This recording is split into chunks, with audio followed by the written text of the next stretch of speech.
Okay, this is fire alarm. So I open it. Then I this 12 volt DC adapter.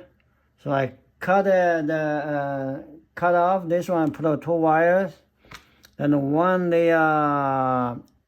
wire goes to this positive wire goes to right here. That's hold on.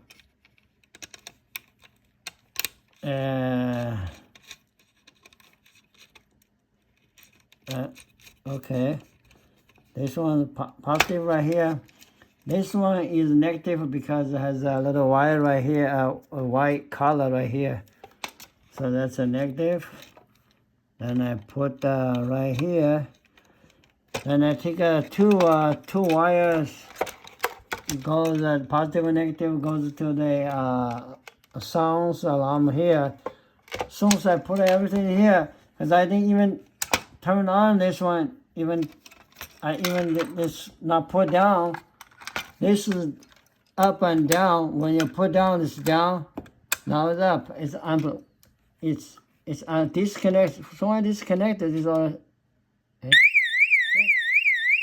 already on. It's all. Hold on. So I put this one supposed like this on. It doesn't matter. Doesn't matter.